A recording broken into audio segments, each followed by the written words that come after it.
So I've got the same five, but I have them in a completely different order. Um, for me, it starts with I'm going to go from 5 to 1. So I'm going to go backwards. I'm going to work with at number 5. I have Steve Mariucci at 5.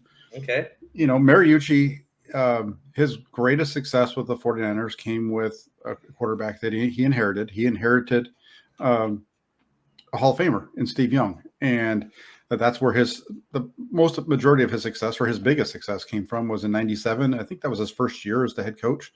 They went to the NFC Championship game, lost to the Green Bay Packers there.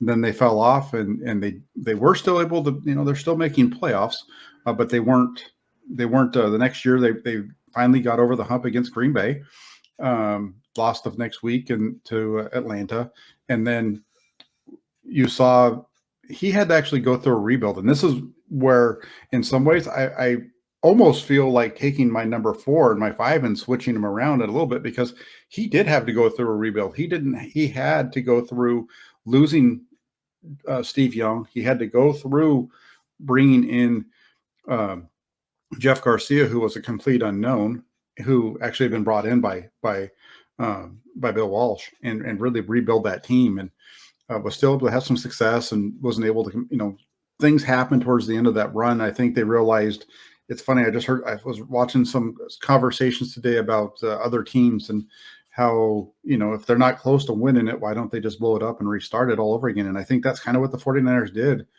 at the end of Mariucci's time, as they realized they weren't, even though they had, they moved on from him, and they brought in somebody else, but they took Garcia and they got rid of him. They got rid of T.O. They got rid of all these guys, and they tore it all down to build it back up. And it took a long time for them to finally rebuild it back up. So, I have Mariucci there at 5, but at 4, I go with George Seifert at 4. I know a lot of people are in that boat like you do, where you have him at 2. When it comes to George Seifert, Seifert walked into the perfect position. He walked into a team that was coming off of a Super Bowl with 2 Hall of Fame quarterbacks. The coach before him had settled the quarterback controversy and named a quarterback. So he was able to just continue riding that along.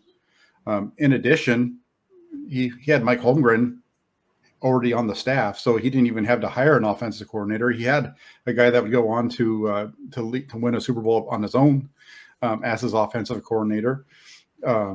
And that first year, they blitzed the NFL, and the next year they got right back to it, and they lose to the Giants.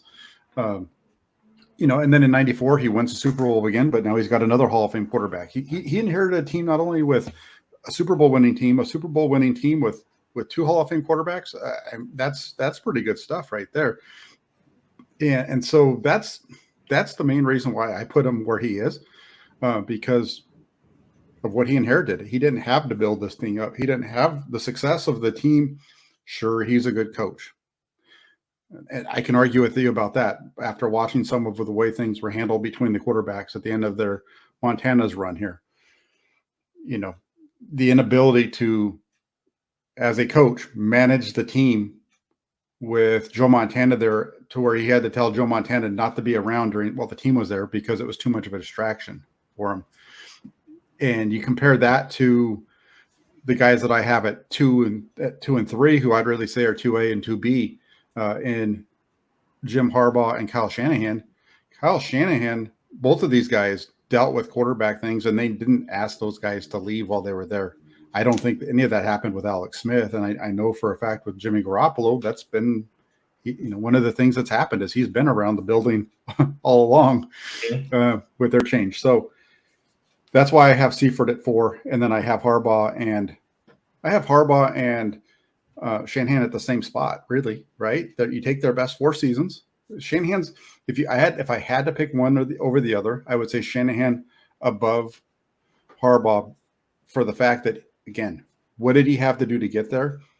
The team that Harbaugh inherited was more talented than the team that Shanahan inherited. So I guess I'm talking myself into putting Jim Harbaugh at number 3 because of what he inherited, even though the records hadn't been there. I think it was a pretty solid roster.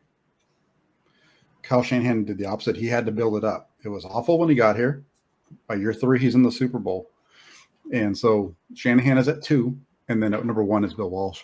Walsh went through that kind of a very similar process to what Shanahan went through. Bad roster, ramped it up.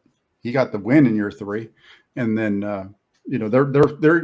their paths through the NFL have been very similar, but also very different because of the Super Bowl wins for Walsh and the loss for Shanahan. So there you go. Walsh, Shanahan, Harbaugh, and then we go with Seifert and Mariucci at 4 and 5.